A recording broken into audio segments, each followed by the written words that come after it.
Hey, what's happening, man? Another week has come and gone. And Charlie, how you doing, Bob? All right.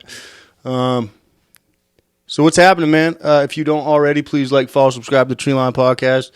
If you want to keep hearing me talk for at least 30 minutes a week, then go ahead, follow, subscribe. You can also listen on Spotify. So if you can't, if you can't sit through 30 minutes on YouTube, I don't blame you. I'm proud to say I don't even have 30 minutes to sit around and watch YouTube anymore.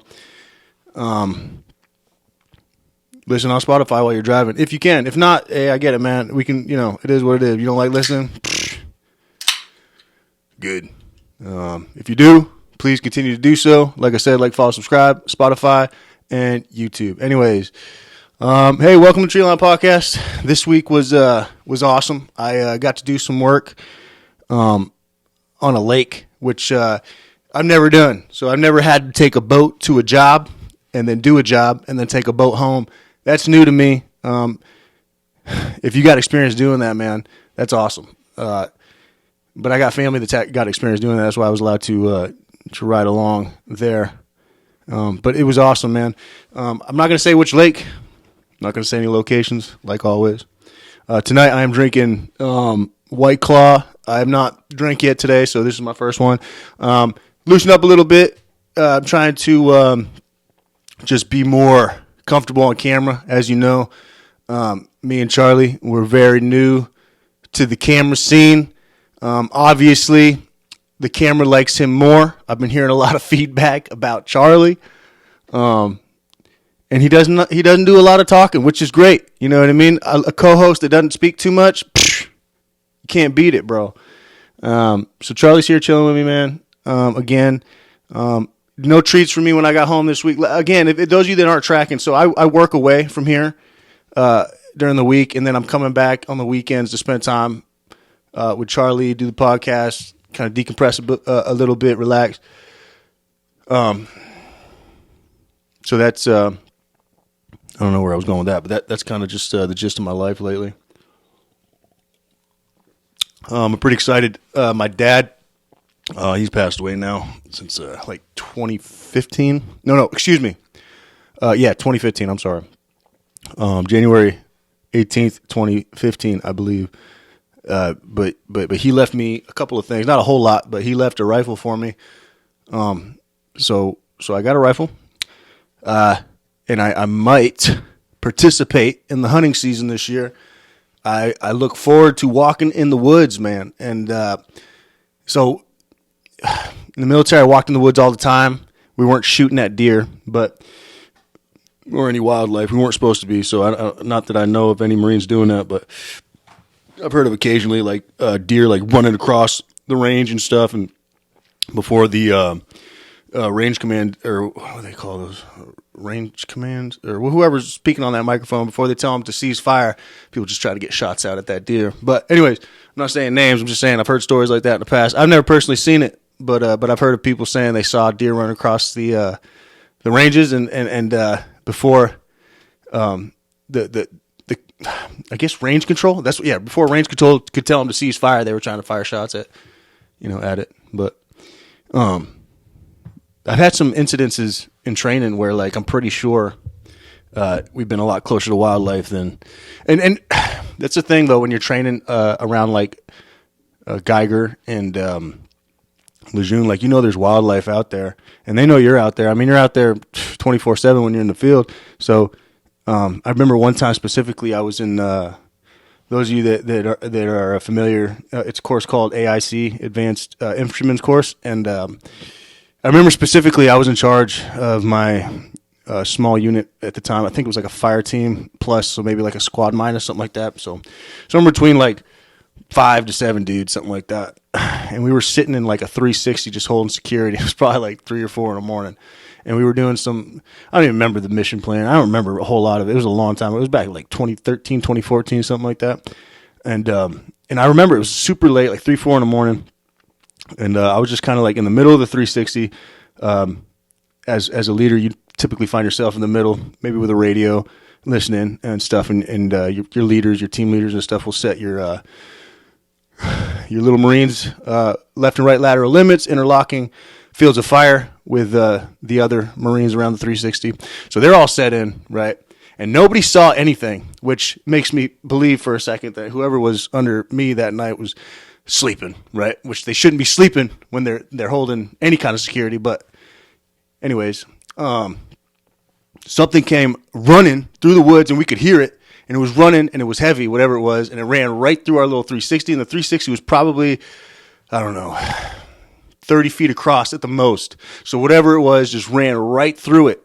And nobody saw it. And my guys were supposed to be wearing NVGs. And I just remember some guy turning to me from in front of me and just asked me, "Hey, what was that?" And I was like, "Dude, I don't know." And just thinking back, it could have been a deer just running through our 360. I don't know if we spooked it or something. It just went running in one direction. Maybe it didn't see us and went right through our 360. But I've spooked coyotes before in the field, man. I'm pretty sure in that same course in AIC, we were doing a land navigation course, a night course. And I was kind of skirting this creek because it was bringing me towards kind of like a terrain feature that would have helped me on my way to my next point. So I was just following this terrain feature to the next terrain feature. If you know what I'm talking about, cool. If not, you don't really have to worry about it. But and I heard like it could have been 4 or 5 coyotes. As far as I know, I mean I couldn't really see them, but they were probably about 100 feet behind me on the other side of the creek, just barking. And I was in there in the woods alone, and I don't know, just weird incidents like that, especially like training, like you get goosebumps. I know, but it's just creepy, but it's fun to look back at now. Now, like I can walk through the woods like during the day, at night, and it doesn't really faze me. But when I was a kid, I talked to somebody about this that really close to me that also was an infantryman that I spent a lot of time with, and and we agreed upon this that you'll notice that there's just people that unless you're forced to be in the woods like all the time. Like, people are scared of walking through the woods. And, you know, I mean, if you don't have a lot of experience walking through the woods, I get it. Like, it's probably scary. Y'all see my man, Charlie? Come on, get in the camera, bro. There you go. I don't know how he fits in that little thing, but he does. Because he's not fat, but he's chunky. You know what I'm saying? Charles the Chunkster. King Charles the Chunkster over here. But yeah, so I've noticed and learned and spoke about with other infantry cats that people are afraid of walking in the woods. So I don't know. It's just interesting to think about. I don't know. I really look forward to walking through the woods. I don't know any other way to put it. The more people scared of walking through the woods, the better for me, because I guess leave more deer for me and whoever I'm hunting with. But yeah, man, and I look forward to it. Obviously, I'm pretty sure, yeah, we're not hunting at night. You can't hunt at night. I'm going to have to debrief myself with some of these rules, but I'm pretty sure hunting season starts, rifle season starts in like 2 weeks. So I got some time to brush up on it and get my license squared away, hunting license squared away, get that rifle ready to go.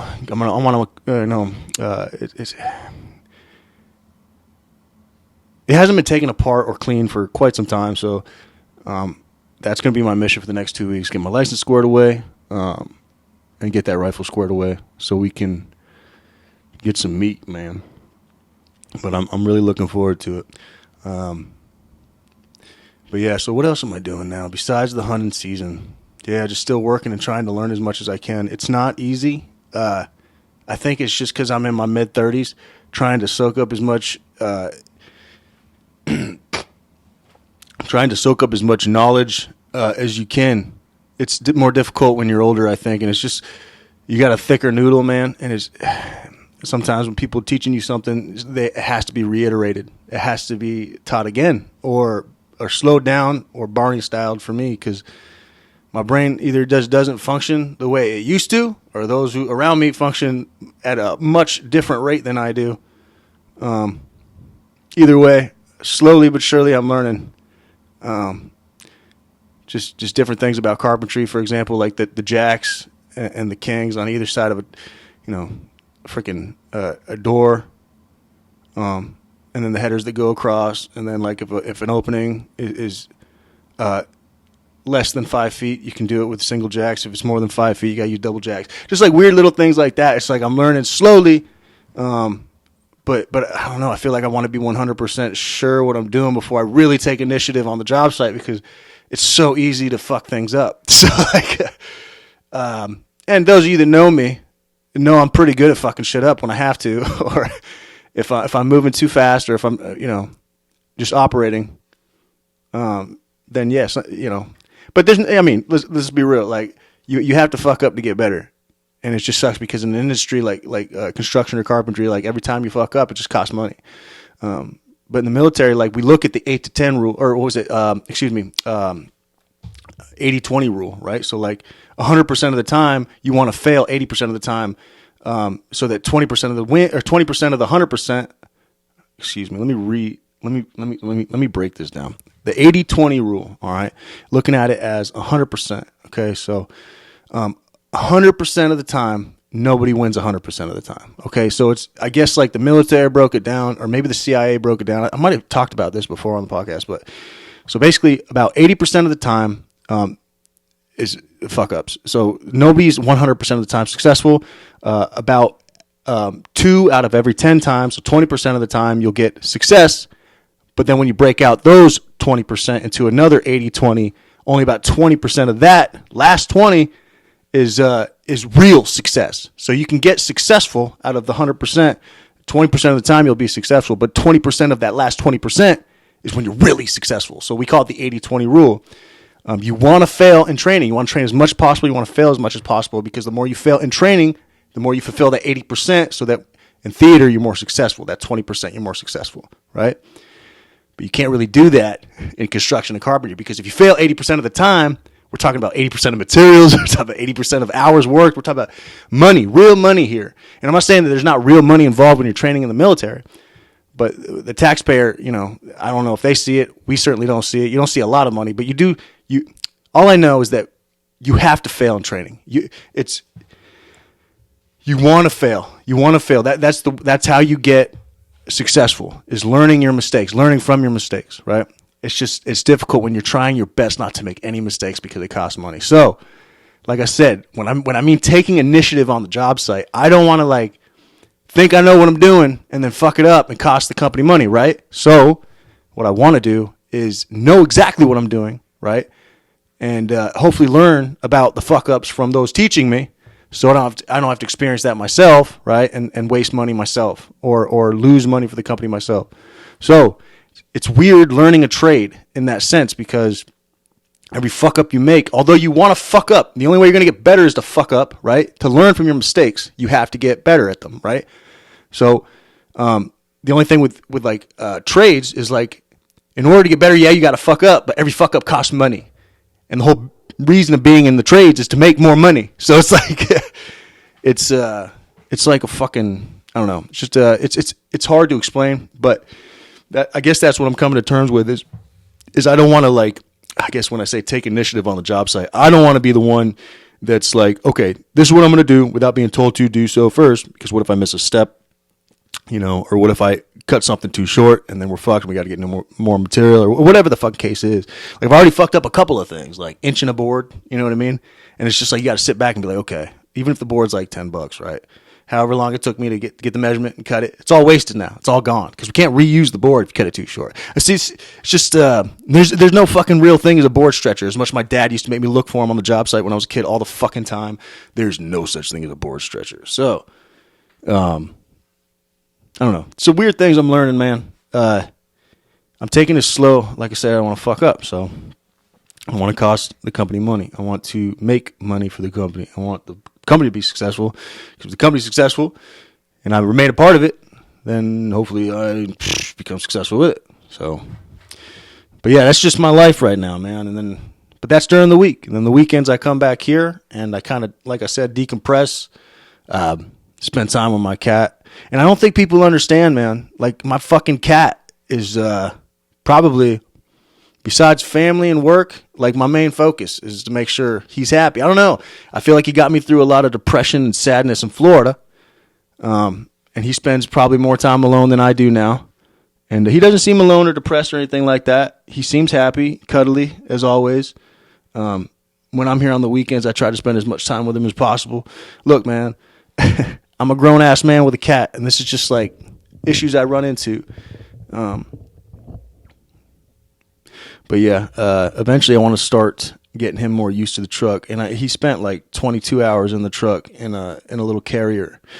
But once he got more comfortable in the truck on the drive up here, I was able to open the carrier. You could kind of move around the inside of the truck. I had the kitty litter in there so he could do what he had to do.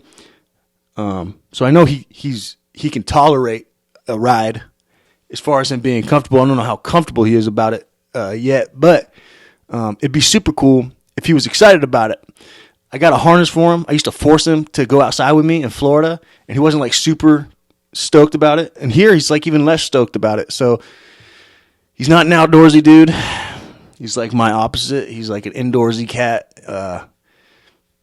But he is a killer, which is cool. I think we got a little bit of that in common. I think a lot of that part of me that I had in the Marine Corps, the fire breather. I spoke about it this week with somebody, but the fire breather aspect, the whole Marine Corps fucking bullshit. I think that shit it's not bullshit. Look, you need that shit in the Marine Corps. You need that fucking motivation. You know what I'm saying?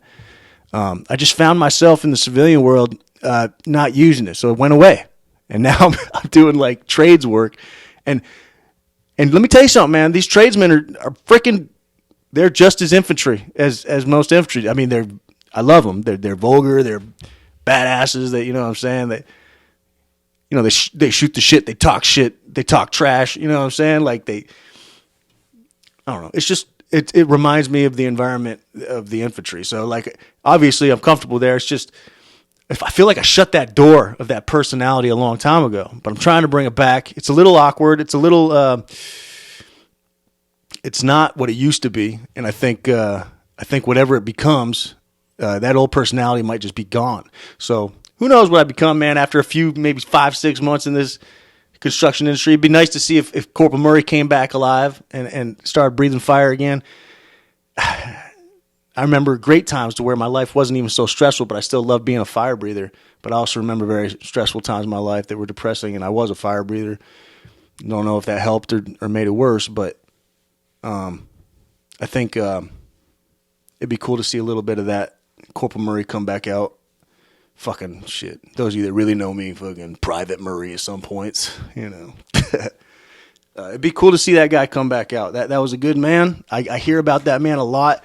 And you know what? And I hear about it from you guys, dude. It seems like I speak more to people I serve with now that I have had this podcast for, I don't know, over 6 months now. I don't know how long it's been. This is going to be episode 43, I think, but they're only coming out about once a week right now just because I'm so busy. You know what I mean? If I have more time, if I could figure out more strategic scheduling to where I can fit in a shoot here or there to do this for you guys, then maybe I will. But for now, it's just convenient to do it, to knock it out once a week for you guys. So I'm just kind of rolling with that. But yeah, I've noticed a lot of guys reach out, man, and they're like, dude, first of all, I want to say fucking I hope all is well or whatever it is. And then, hey, I love the podcast. I've been listening to it. Yo, twice, I don't know, 2 or 3 times I got hit up yesterday. And then it's almost like daily, man. I fucking love it. I catch up with old friends, man. And some, they're up to, I caught up with a buddy last week. I don't want to say names like I said before, but he's into like a lot of content creation and doing some cool stuff with hunting and photography together. So like, dude, it's like bringing us back together, man. And we're not getting online and clearing through the fucking enemy's defensive line, right? But we are working together, right, for some kind of greater good. I don't know if there's work coming from it. I don't know if there's going to be some collaboration coming from it. But either way, we're talking, which is good. That's the first step, right? We're talking about creating more content or doing something better together maybe. So not specifically just that person, but I've been talking to a lot of people, and they're reaching out to me, and it's great. Like I said, keep doing so, man. Obviously, the Treeline podcast means a lot to you guys that do listen, man. And I've had people reach out to me after I did the, what was it, like the So Long for Now or Goodbye for Now or whatever it was right before I left Florida. And they're just like, dude, you can't stop it, bro. And I'm doing my best to keep it up. It's just staying consistent. Consistency, man. That's another thing I spoke about this week to an old friend. Even if it's once a week right now, just keeping up with it. Don't let it fade away. like I've done in the past. Actually, I don't think I've gone longer than a week and a half without posting an episode. I'd have to go back and check. But I've had some stretches, but I can't think there's been a stretch longer than a week and a half of not posting an episode over the course of whatever it's been, 6 months or so, like I said. So consistent, yeah, we're staying consistent. All right. It's become a part of my life. The damn Treeline podcast has become a part of my routine. It's become a part of my identity. Like, it's stuff I talk about on a daily basis with people. I went to a Halloween party last night, local, at a local bar area, a spot. I don't want to say the name of it again, but it was like a costume party. So I didn't dress up. I don't have a costume, and I wasn't about to drive 30 minutes out of the way to go to Walmart, because that's how you get anywhere around here. You got to drive 30, 40 minutes just to get a mask or something. So I just, wore civvies and went out there and had a good time regardless. But I saw some old friends I grew up with, man. And some of the first questions were like, when did you get in town? And then like the second one's like, how's the podcast doing? It's like everybody's like in tune with it, which is, well, those that speak to me, which is cool. Obviously, like you can go through them and see there's not like a bunch of followers. There's a few watches. There's a lot of listens on Spotify, though. So I don't know who's exactly watching or listening, but when you guys come up, talk to me, it's fucking awesome. It's cool, man. Obviously, very small scale. I'm not like fucking, I ain't made it nowhere yet, but it's super cool just to get hit up on a daily basis and then like run into people that I haven't seen in years. And one of the first questions they asked me are like, yo, how's the podcast going? So I was like, it's part of me now. It's just fucking with me. And I'm not against it. I'm not opposed to it. I love it. I love the Treeline, man. I've loved it. Not even just the podcast, man. Just the idea, like being in the military, like just being in the Treeline together with other killers, like that you love, that you'll kill for. You know what I mean? That you'll fight alongside with. It's like there's a brotherhood in the Treeline. Shit gets fixed in the Treeline too. You know what I mean? Like back in the day, we used to talk about how there was paperwork versus Treeline, and Marines, like they fuck up, right? Instead of taking legal action on them or making them fix whatever issues, paperwork wise, you take them to the Treeline and unfuck this Marine real quick. You know what I'm saying? So like, it's just the Treeline means a lot to me before the podcast even came about. Like it's just, and a lot of you guys that listen, I mean, there's not one Marine that I can think of that I know that doesn't know what the Treeline is about, even prior to the podcast. So everybody loves the Treeline, man. Well, the Treeline. I'm talking about like just the culture of the Treeline, not necessarily the Treeline podcast. It'd be great if you guys did love it as much as me, but when I'm talking about the Treeline, there's a culture behind it that especially in the infantry. Like, dude, everything I talk about is coming from like an infantry point of view. When I talk about military service, because that's all I know. So from the infantry point of view, the Treeline's a very, very influential place. It's where you do all your training, all your learning, all your living, most of your living, right? And a lot, that's where you become a cohesive unit. Like that's where you take individuals, throw them all together so they can make killing machines, units that are basically killing machines, man. And they operate off of each other, like these immediate action drills. Like you see like men taking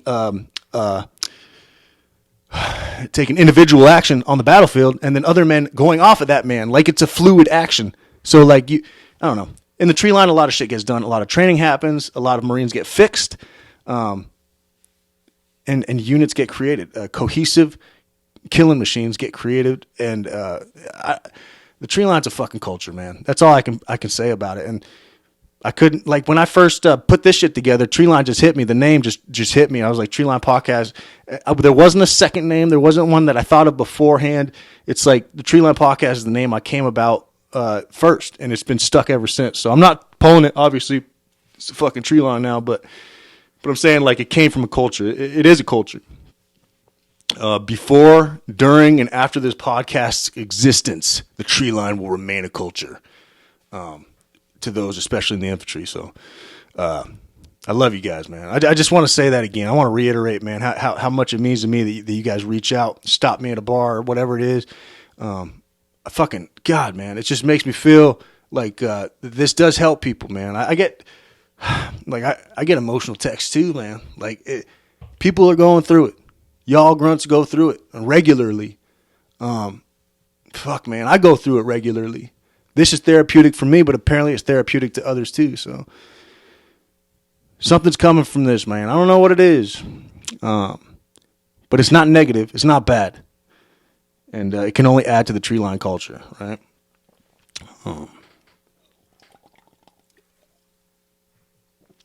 And as you've all noticed, the newest edition. It seems like Charlie's been sitting in the last 3 episodes. This would be the 3rd episode he sat in on. And he's a phenomenal co-host. Not very argumentative. Pretty passive-aggressive. But he's got those eyes, man. You can't take those eyes off the camera. They attract viewership. No, I'm just kidding. But no kills this week. You didn't give me no mice this week, man. I'm not too happy about that. I do encourage him to kill anything he finds in here that's alive. I do leave on YouTube for him. Like I'll leave birds. I think you can just like YouTube. You can go on YouTube and look up videos for cats or whatever, and they just got like 8-hour long videos that you can leave your house, leave on your YouTube, and it just has like birds flying, and then it has like squirrels and chipmunks, and they're making their little chirp sounds and stuff. He'll be entertained for hours, and it's like, I don't know. I've been doing that for a while. I introduced that to another family member that has a pet, and she just started doing that when she goes to work. She'll leave that on for her dog, and it's just giving them something to stay and keep them engaged. You know what I mean? Because fucking A, man, I don't got kids. I don't got a lot that I get to really fucking love on, right? So I just try to make his life as easy and perfect as possible. And fucking, I probably give him more treats than he needs. I probably give him more wet food than he probably should eat. But fuck it, man. Like, why shouldn't he be just happy? Like, why shouldn't he just be fat and happy? If you're a cat or a dog, like, why is your owner like striving to keep you in shape and feed you all the nutrient, like the best foods? It's like, yeah, I get it. Health is good. But, you know, it's a cat or a dog. They're not either going to live 15, 20 years. Let them fucking enjoy it, man. You know what I mean? You're a human. I mean, you have control and power over your own body. Take care of yourself. Let your dog be fat and happy, bro. Let your cat be fat and happy. I don't know. That's just my belief on it, man. If you're going to have a pet, you know, at least for me. Because, like I said, I got nothing else going on. I don't got kids or nothing. So, like, for me, like, I got nieces and nephews. And when I spend time with them, I try to be, you know, all about them. I love them and everything. But when I'm with my cat, like, it's just like, yo, if you're not full, let's get you full and fat and happy, dude. You know what I mean? Because his happiness, I feel like, is directly influences my happiness. If he's happy, I think I'm happy. I think like I've been through some pretty serious depressive episodes in which this cat has made me happier through. And if he wasn't there, I mean, I don't know where I'd be at today. But besides, I got to say, like, I mean, this is a conversation for another time. But I think it takes one to save your own life. Like, if you're going through it, man, you can either kill yourself, right? You can just continue to use substances until you kill yourself, right? Or you can save your own fucking life, bro. And but that's a conversation for another time. I don't want to get too deep in the weeds on that because we're coming to the end of this episode. But next week we'll talk about it. It's going to be a deep conversation because it's true. You know, you are the only one that gives a fuck enough about you to save your own life. All right, and if you're married and your spouse tells you, you know, that, you know, I don't know, whatever the fuck they tell you. I'm just saying, at the end of the day, even if you're married, the only person responsible for your happiness, the only person responsible for saving your life, taking care of your life, taking action and carrying out the plan of the day in your fucking life is you, dog. You. No one else. So if you're not happy and you bitch at your wife about it, or if you're not happy and you bitch at your husband about it, you need to look inward, motherfucker. Maybe you need to leave that person to get happy. Or maybe there's things that you need to change in your life to make you happy. Right? All I'm saying is don't depend on other people for this stuff. Don't do that. Depend on yourself for your happiness. And that's all. I'll leave it at that for this week. Hey, please like, follow, subscribe to the Treeline Podcast. I love you guys. And I'll see you again in a week. Otherwise, Charlie, you got anything? All right. Deuces.